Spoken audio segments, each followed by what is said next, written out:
Beginilah kondisi perbatasan negara Indonesia dan Malaysia yang ada di desa Kokori, Kokori, coba lihat ini Kokori, perbedaan perbatasan Malaysia dan Indonesia ya, bagaikan langit dan bumi Kokori ya. Coba lihat ya perbatasan Indonesia ya, jalannya sungguh mulus Kokori ya, sangat bagus ya. Perbatasan negara kita ya, coba lihat perbatasan negara Malaysia, jalannya mana bagus ya, nggak bagus sama sekali Kokori ya. Memang terbaiklah negara kita ya Kokori ya. Memang benar Anda katakan ya Kokori ya, negara kita itu negara yang hebat, negara kaya raya ya Kokori ya. Terbaik Kokori, coba Kokori lihat ya jalannya, sangat jauh berbeda ya, ibaratkan antara langit dan bumi Kokori. Mantap Kokori, lihat Kokori. Padahal begitu baik Pak.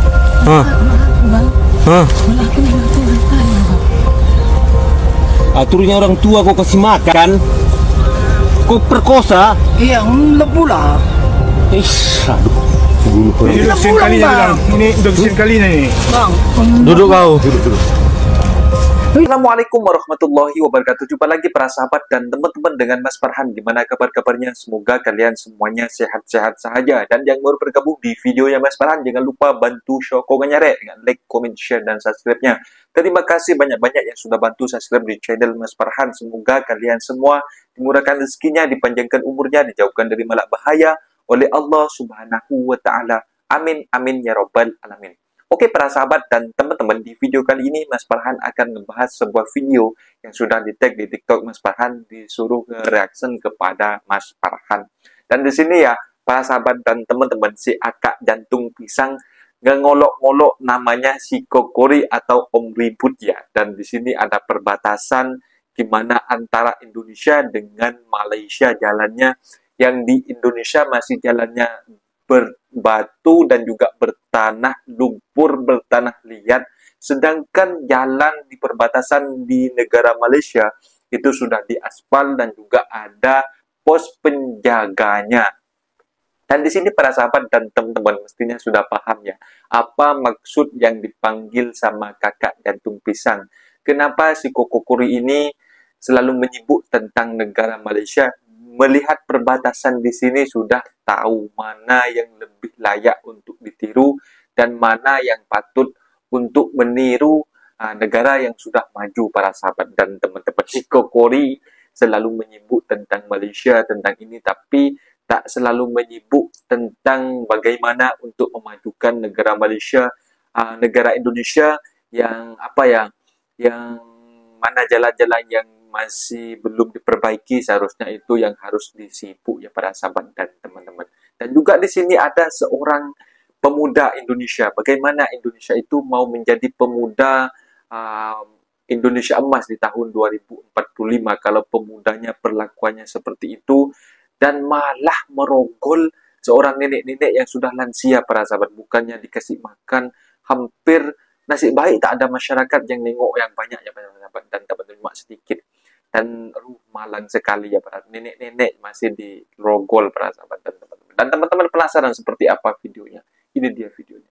Beginilah kondisi perbatasan negara Indonesia dan Malaysia yang ada di desa Kokori, Kokori, coba lihat ini Kokori, perbedaan perbatasan Malaysia dan Indonesia ya, bagaikan langit dan bumi Kokori ya. Coba lihat ya perbatasan Indonesia ya, jalannya sungguh mulus Kokori ya, sangat bagus ya.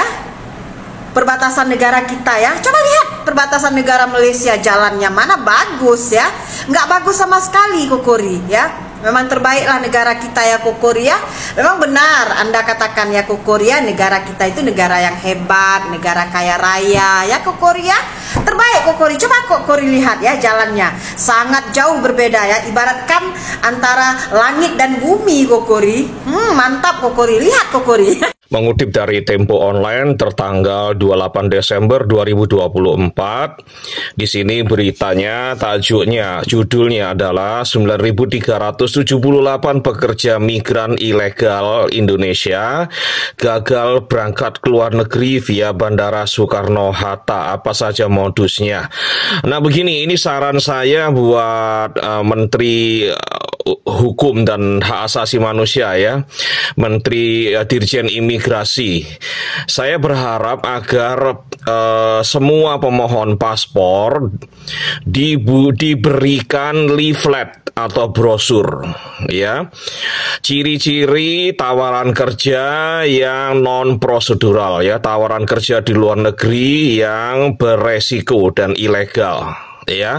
Di situ dijelaskan ciri-cirinya apa. Kalau cuman berangkatnya hanya menggunakan paspor dan tiket sekali jalan, itu besar kemungkinan adalah tawaran pekerjaan abal-abal ya, bisa terkena masalah.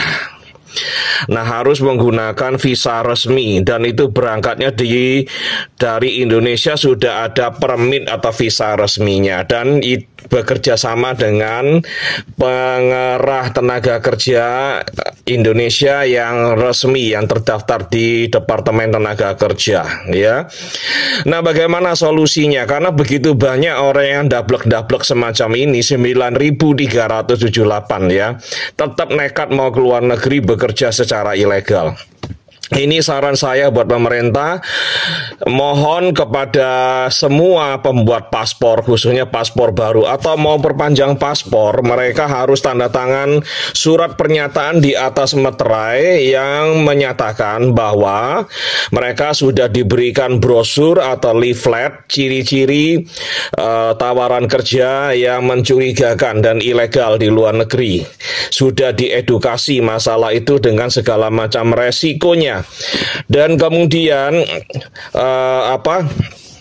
mereka ini harus menandatangani surat pernyataan di atas meterai bahwa mereka sudah diberikan edukasi, dan jika mereka tetap nekat dan melanggar apa yang disarankan dan mereka tetap pergi ke luar negeri bekerja secara non prosedural atau ilegal, mereka diwajibkan untuk menanggung biayanya sendiri bila terkena masalah ya.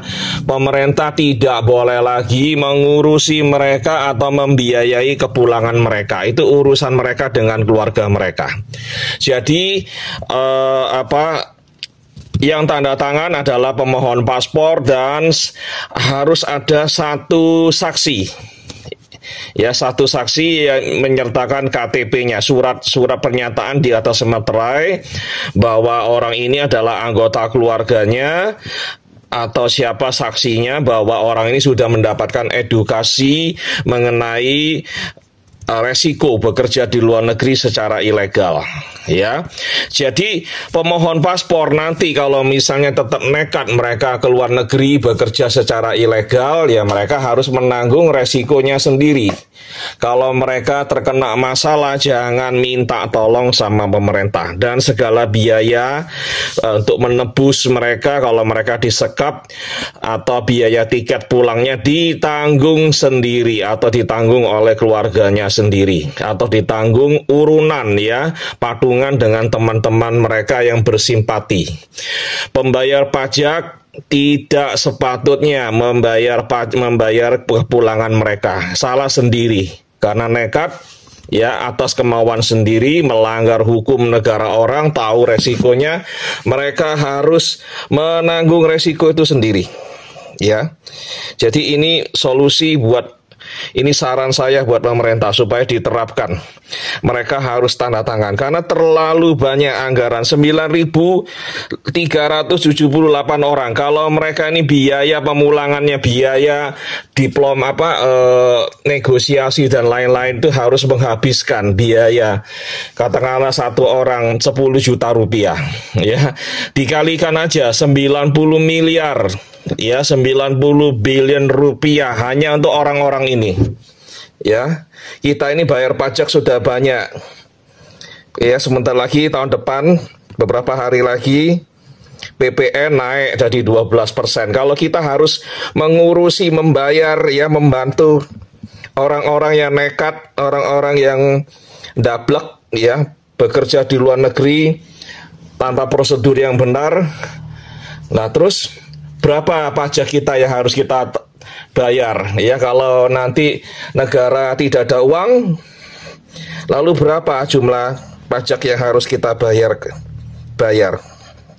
Itu sangat tidak adil buat kita yang membayar pajak, ya. Kita nggak mau nanti PPN-nya naik lagi jadi 13% atau 15% gara-gara negara tidak ada uang membantu orang-orang semacam ini, ya, yang dablek-dablek ini. Oh. Padahal begitu baik Pak. Bang. Laki itu orang kaya Pak. Aturnya orang tua kau kasih makan, kau perkosa. Iya, enggak pula. Aduh. Ini udah kesekian kalinya bilang. Ini udah kesekian kalinya nih. Bang. Duduk kau. Ini duduk. Bukan kau bilang duduk. Dipaksa ibu ya? Iya. Ibu dipaksa ya? Dia yang bawa ibu kemari? Telepon petum, Mbak. Belum pula.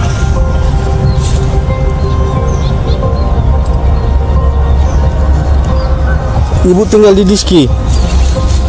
Kok bisa sampai sini? Bisa Bang, ada masjidnya. Ibu ini tadi dikejar-kejar dari sana nih. Nampak kami di kedai kopi. Nah. Ini dah. Iya, di depan Morenda.